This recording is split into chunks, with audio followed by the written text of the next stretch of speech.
কেমিস্ট্রির খুবই ইম্পর্টেন্ট একটা বিষয় নিয়ে আলোচনা করব, সেটা হলো কোয়ান্টাম সংখ্যা। একটা পরমাণুতে ইলেকট্রন কোথায় আছে, কিভাবে আছে, এই সম্পর্কে জানার জন্য তোমার এই চারটা কোয়ান্টাম সংখ্যা সম্পর্কে ধারণা নিতে হবে। তো চারটা কোয়ান্টাম সংখ্যা কি কি? এক নাম্বার হলো তোমার প্রধান কোয়ান্টাম সংখ্যা, যেটাকে এন দ্বারা প্রকাশ করা হয়। দুই নাম্বার হলো সহকারী কোয়ান্টাম সংখ্যা, যেটাকে এল দ্বারা প্রকাশ করা হয়। তিন নাম্বার হলো চৌম্বকের কোয়ান্টাম সংখ্যা, যেটাকে এন দ্বারা প্রকাশ করা হয়। চার নাম্বার হলো স্পিন কোয়ান্টাম সংখ্যা, যেটাকে এস দ্বারা প্রকাশ করা হয়। সো এক নম্বরে আসো যে প্রধান কোয়ান্টাম সংখ্যা। তো প্রধান কোয়ান্টাম সংখ্যা বেসিক্যালি কি বলে দেয়? প্রধান কোয়ান্টাম সংখ্যা আমাকে একটা পরমাণুর শক্তি স্তর বা শেল সম্পর্কে ধারণা দেয়, এবং এই সম্পর্কে বলে গেছে বিজ্ঞানী বোর। বোর কি বলে গেছে? যে নিউক্লিয়াসের চারপাশে অনেকগুলো স্থির শক্তির কক্ষপথ আছে। নিউক্লিয়াসের চারপাশে অনেকগুলো স্থির শক্তির কক্ষপথ আছে, যেগুলো ক্রমান্বয়ে n = 1, এটাকে n = 2, এটাকে n = 3, এটাকে তোমার n = কত 4, এরকম তোমার কি অসীম সংখ্যক যাবে। এবং এগুলো তোমার ক্যাপিটাল লেটার কি দ্বারা?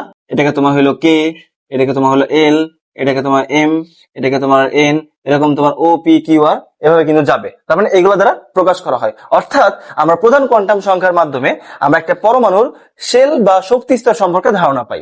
বুঝা গেছে?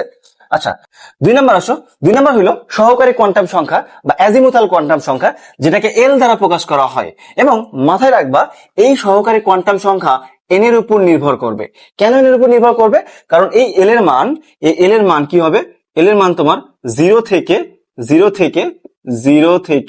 তোমার হলো n-1 পর্যন্ত হবে।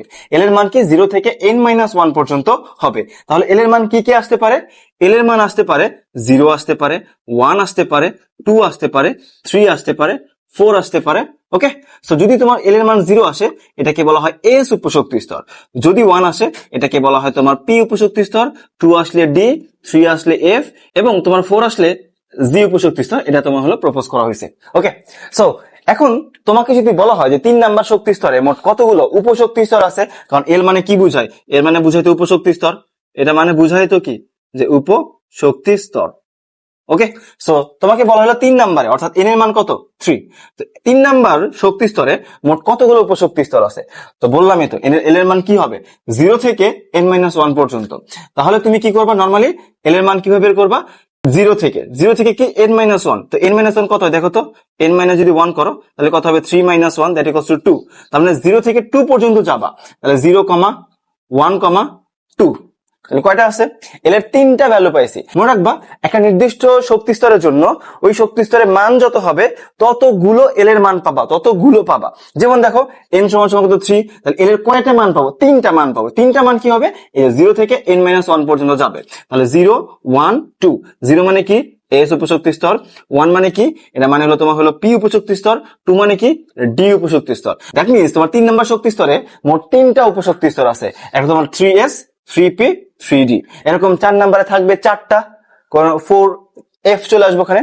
সো এইভাবে কি করতে পারি আমরা? একটা শক্তি স্তরের মধ্যে কতগুলো উপশক্তি স্তর আছে এই সম্পর্কে আমরা ধারণা পেতে পারি। আশা করি তোমরা প্রধান কোয়ান্টাম সংখ্যা এবং সহকারী কোয়ান্টাম সংখ্যা বুঝতে পারছো। পরবর্তী ক্লাসে আমরা চৌম্বকীয় কোয়ান্টাম সংখ্যা নিয়ে আলোচনা করব। আমরা জানবো খুবই ইম্পর্টেন্ট যে কোয়ান্টাম সংখ্যা, সেটা হলো চৌম্বকীয় কোয়ান্টাম সংখ্যা বা ম্যাগনেটিক কোয়ান্টাম সংখ্যা। আমরা পড়েছিলাম যে প্রধান কোয়ান্টাম সংখ্যা এটা মূলত শক্তি স্তর নির্দেশ করে, ওকে, যেটাকে এন দ্বারা প্রকাশ করা হয়। এবং সহকারী কোয়ান্টাম সংখ্যা এটা হলো উপশক্তি স্তর নির্দেশ করে। ওকে, এবং আজকে আমরা জানবো খুবই ইম্পর্টেন্ট যেটা চৌম্বকীয় কোয়ান্টাম সংখ্যা, এটা হলো অরবিটাল সংখ্যা নির্দেশ করে। এটা কি নির্দেশ করে? উপশক্তি স্তরের মধ্যে অরবিটাল সংখ্যা। এবং মাথায় রাখবা, এই অরবিটাল সংখ্যা সমান সমান কি লেখা যায়? Twice plus 1। তার মানে এই এলটা কি? এলটা হলো উপশক্তি স্তর। তার মানে তুমি বুঝতেই পারতেছো, এই যে চৌম্বকীয় কোয়ান্টাম সংখ্যার মান আমার কার উপর নির্ভর করতেছে? সহকারী কোয়ান্টাম সংখ্যার উপর নির্ভর করে। এবং আমি গত ক্লাসে বলেছিলাম সহকারী কোয়ান্টাম সংখ্যা আবার প্রধান কোয়ান্টাম সংখ্যার উপর নির্ভর করবে। আচ্ছা, এইখানে এই যে অরবিটাল সংখ্যা আসলো, এই অরবিটাল সংখ্যার জন্য আমার এম এর মানগুলো কেমন হবে যদি এখানে আমি লিখি? তো মনে রাখবা, এম সমান হবে -l থেকে 0, 0 থেকে তোমার প্লাস এল, এরকম তোমার হলো ক্রমান্বয়ে যাবে। -l থেকে +l পর্যন্ত ক্রমান্বয়ে কি হবে? যাবে। ওকে, সো আমি যদি এক্সাম্পল দিই, ধরো আমার হইলো এল সমান কত? 0। 0 মানে কি? এটা এস উপশক্তি স্তর। এস উপশক্তি স্তরের মধ্যে অরবিটাল কয়টা আছে? আমি যদি লিখি এখানে অরবিটাল সংখ্যা, তাহলে কি লেখা যায়? সমান হবে টয়েস-l প্লাস 1, অর্থাৎ 2l + 1। দ্যাট মিনস কি লেখা যায়? 2 × 0 + 1, দ্যাট ইকুয়ালস টু কত আসে 1 আসে। বুঝতেই পারতেছো, তাহলে এল ইকুয়ালস টু 0 হলে অরবিটাল সংখ্যা একটা আসে, এবং অরবিটাল মানে কি ইলেকট্রন থাকার ঘর, তাহলে এখানে একটা ঘর পাবো। এবং এই ঘরের জন্য আমার এম এর মান কত হবে, এম সমান সমান কত হবে 0 হবে, এম সমান সমান 0 হবে। দ্যাট মিনস এটাকে আমরা বলতে পারি এস অরবিটাল, অর্থাৎ উপশক্তি স্তরও এস হবে এবং অরবিটালটাও কি হবে এখানে এসই হবে। আচ্ছা, তুমি যদি সেম ভাবে তুমি এল সমান সমান 1 এর জন্য বের করো, 1 মানে কি এটা পি উপশক্তি স্তর। সো পি উপশক্তি স্তরের মধ্যে আমার অরবিটাল সংখ্যা কতগুলো আছে, অরবিটাল সংখ্যা তুমি যদি বের করো 2 into 1 plus 1 that equals to কত 3। এখানে এল এর মান হলো 1। দ্যাট মিনস পিতে 3টা ঘর আছে, মানে 3টা অরবিটাল আছে। কয়টা আছে, 3টা অরবিটাল আছে, 3টা অরবিটাল আছে। এবং এখানে এম এর মান কেমন হবে, ওই যে মাইনাস এল থেকে 0, 0 থেকে প্লাস এল পর্যন্ত যাব, এখানে এল এর মান কত 1। দ্যাট মিনস এখানে কি -1, 0 এবং +1 পর্যন্ত যাব। বুঝতে পারছো? আচ্ছা, যেহেতু এটা পি উপশক্তি স্তর, তোমরা জানো পিতে 3টা উপশক্তি স্তর আছে, পিএক্স, পিওয়াই, পিজেড। তাহলে এই 3টা ঘরের কোনটাকে কোন নাম দেওয়া যায়? এখানে অ্যাকচুয়ালি ওরকম কোনো নিয়ম নাই যে তুমি এটাকে সবসময় পিএক্স ধরবা, এটাকে পিওয়াই ধরা যাবে না, এরকম না। তুমি র্যান্ডমলি সবকিছুকেই পিএক্স, পিওয়াই, পিজেড ধরতে পারবা। বাট একটা কনভেনশন অনুযায়ী যেটাতে 0 থাকবে এটাকে পিজেড ধরাটা বেটার, কারণ অনেক বই এটা বেশি প্রেফার করে যেটা পিজেড হবে, যদিও এর কোনো ফিক্স কোনো নিয়ম নাই। ওকে, সো এটাকে পিজেড ধরলে আমি ধরতে পারি এটা তোমার পিএক্স এবং এটা হলো পিওয়াই। ওকে, তারপরে তুমি যদি এল সমান সমান 2 এর জন্য হিসাব করো, দ্যাট মিনস ডি উপশক্তি স্তরের জন্য, তাহলে এখানে অরবিটাল সংখ্যা কতগুলো আসবে, অরবিটাল সংখ্যা সমান সমান 2 into 2 plus 1 that equals to 5।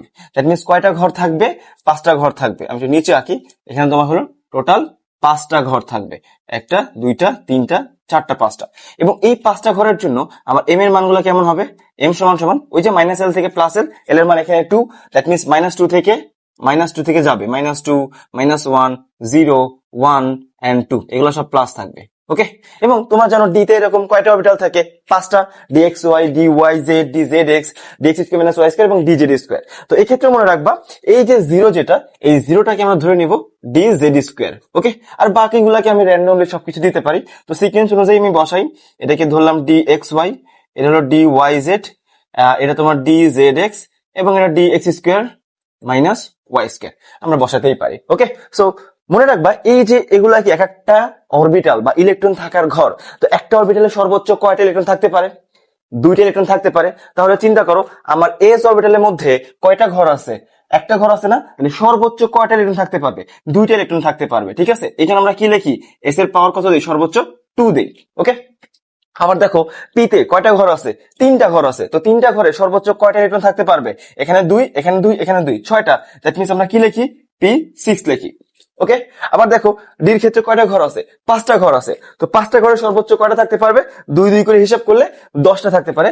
এই জন্য আমরা কি লিখি, সর্বোচ্চ D10 লিখি। ওকে, বুঝতে পারছো? তো সেম ভাবে তুমি যদি এফ এর জন্য বের করো, তাহলে দেখবা এফ এর মধ্যে মোট অরবিটাল সংখ্যা কয়টা আছে জানো, এফ এর মধ্যে তোমার হলো অরবিটাল আছে, তোমার হলো টোটাল হলো 7টা। দ্যাট মিনস 7টা ঘর আছে বা 7টা কি আছে, অরবিটাল আছে। তো এক্ষেত্রে একটা অরবিটালে সর্বোচ্চ কয়টা থাকতে পারবে, 2টা থাকতে পারবে। তাহলে 7টা অরবিটালে সর্বোচ্চ কয়টা থাকে, 14টা থাকবে। এই জন্য আমরা কি লিখি, এফ এর পাওয়ার কত লিখি, 14 লিখি। তো আশা করি তোমরা বুঝতে পারছো এই যে তোমার চৌম্বকের কোয়ান্টাম সংখ্যা, যার মাধ্যমে আমরা এই অরবিটাল সম্পর্কে প্রপার ধারণা পেয়ে থাকি।